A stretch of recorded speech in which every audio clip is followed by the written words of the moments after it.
All right, so we're going to begin today with the 60,000 foot question of sort of where we are in the arc of history when it comes to rising powers, falling powers, emerging powers. You've written extensively on this for years. I'd love for you to give our audience your view on where we are in the American, let's call it the American Empire for the sake of argument, and what you say to those who say America is at the end of its dominance and we now have a rising power in Asia, namely China, that over time will overtake and replace the U.S. What is your reaction to those arguments, and where do you see us in this moment in history? Well, I think the world is passing through an inflection point, and that inflection point is the product of two tectonic shifts. One is a redistribution of global power on a scale that we have not seen in several hundred years. Power is shifting from west to east and from north to south. And as a consequence, the long era of Western domination that began really after the Napoleonic Wars in 1815 and first took the form of Pax Britannica and then Pax Americana, that period is coming to an end. I don't think we're about to get Pax Sinica, that is to say, a world order led by China. We're going to get no one's world. We're going to get a global landscape that isn't dominated by anybody.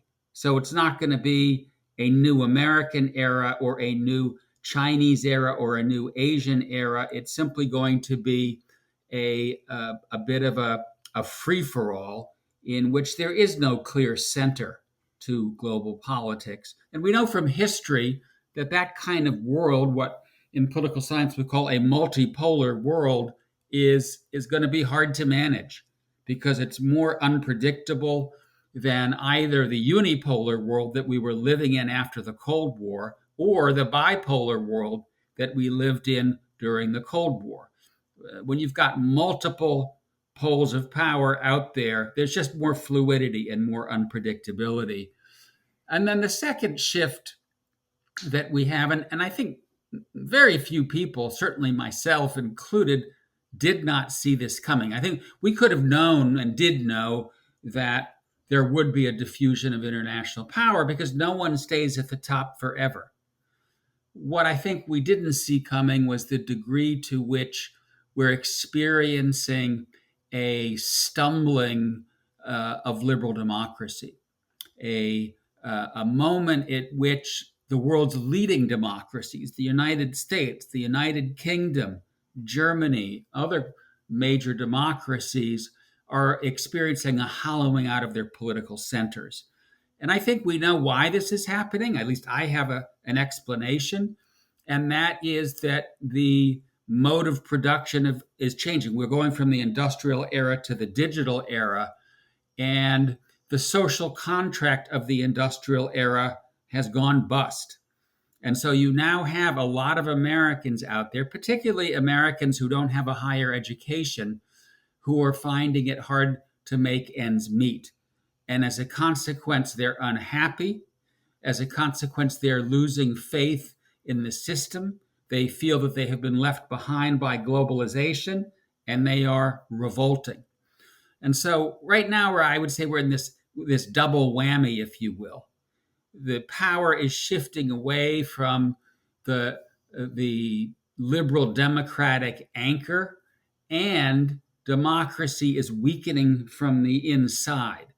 And it's that internal weakening to liberal democracy that I think is most surprising. But when you add it all together, you end up with the following conclusion: that from the American Revolution and the French Revolution until a couple of decades ago, the arc of history was bending toward more freedom, more democracy, more justice. The world was becoming a nicer place. For the last couple of decades, that arc of history has bent in the other direction. The world is becoming less free. It's becoming less democratic. It's becoming more autocratic.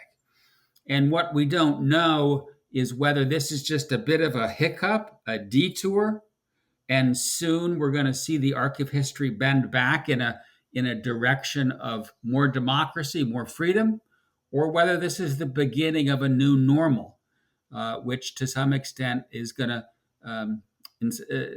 constitute a fundamental backsliding in historical progress.